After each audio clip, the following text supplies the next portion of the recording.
તો hello friends, આજે આપણે બજાર જેવો ચટપટો અને બાળકોનું વેકેશન હવે શરૂ થઈ ગયું છે, તો તેમના માટે આપણે વેકેશન માટે ચટપટો મકાઈના પૌવાનો નાસ્તો તૈયાર કરીશું અને બિલકુલ બજારના સ્વાદનો તૈયાર કરીશું. તો ચાલો રેસીપી આપણે શરૂ કરીએ. તો તેની માટે મેં આ 2 કપ જે કપ બતાવ્યો તેનાથી મેં 2 કપ મકાઈના પૌવા લઈ લીધા છે. આ રીતના જે બજારમાં મળતા જ હોય છે અને તેમાં ઉમેરવાનો સ્પેશિયલ બજાર જેવો મસાલો તૈયાર કરી લઈએ. તો તેની માટે મેં હાફ ટીસ્પૂન આમચૂર પાવડર લીધો છે, જેનાથી મીઠો ખાટો ટેસ્ટ આવશે. અને તેની સાથે મેં હાફ ટીસ્પૂન વલિયાળી લીધી છે.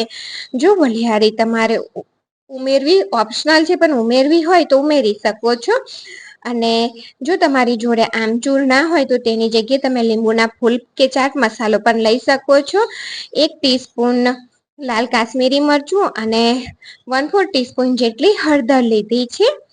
અને 2 ટેબલ સ્પૂન જેટલી દળેલી ખાંડ લેવાની છે.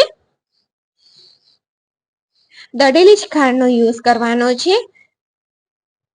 અને તેની સાથે થોડું સ્વાદ પ્રમાણે મીઠું લઈ લેવાનું છે. આ બધી વસ્તુને આપણે સરસ રીતે મિક્સ કરી દેવાનું છે. તો બજાર જેવો ચટપટો અને ટેસ્ટી મસાલો બની અને તૈયાર થઈ ગયો છે. તો હવે બીજી વસ્તુ પણ જોઈશે. તે વસ્તુ હું તમને જ્યારે તળીશ ત્યારે તમને બતાવતી જઈશ. તો અહીંયા તેલ ગરમ થઈ ગયું છે. તેની સાથે આપણે તેની અંદર મકાઈના પૌવા ઉમેરી અને તેને આ રીતે હલાવતા જઈ અને તળી લેવાનું છે. તો જો બધા મકાઈના પૌવાને આપણે તે જ રીતે તળી લેવાના છે. અને જો રેસીપી ગમે તમને મકાઈના પૌવાનો ચેવડો, તો મારી ચેનલને લાઈક, શેર અને સબસ્ક્રાઈબ કરવાનું ના ભૂલતા. તો તે રીતે મેં બધા જ મકાઈના પૌવાને તળી લીધા છે. આ ચટપટો તમે નાસ્તો વેકેશનમાં જરૂરથી બનાવજો અને બિલકુલ વાર નથી લાગતી. તો આપણે આ રીતનું મેં જારી લીધી છે અને તેની અંદર 1/4 કપ જેટલા સિંગદાણાને આ રીતે આપણે તળી લેવાના છે. જો બરાબર નતું તળાતું તો મેં ડાયરેક્ટ નીચે જ લઈ લીધું. આનો હાથો તૂટી ગયો છે, તો તેને પણ આપણે પૌવાની અંદર ઉમેરી દઈએ. અને અહીંયા મેં કાજુ લીધા છે. તે પણ ઉમેરવા ઓપ્શનલ છે, પણ બહારથી જ્યારે આપણે ચેવડો લાવીએ ને ત્યારે તેની અંદર હોય છે, એટલે આપણે તેને ઉમેરવાના. તો તે પણ તળાઈ ગયા છે. અને હવે મેં અહીંયા લીધી છે 1/4 કપ ચણાના દાળિયા. તેને પણ આપણે સરસ રીતે તળી લેવાના છે. અહીંયા જો તમે સૂકું લીલું મરચું ઉમેરવા માંગતા હોય ને તો તમે તે પણ ઉમેરી શકો છો. તો દાળ પણ તળાઈ ગઈ છે, તે પણ લઈ લીધી.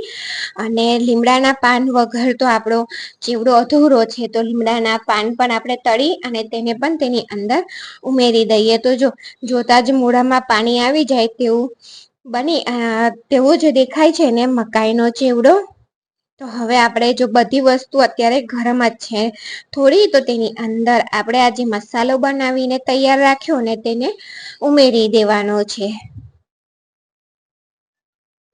આ રીતે થોડો ઉમેરી અને મિક્સ કરવાનો.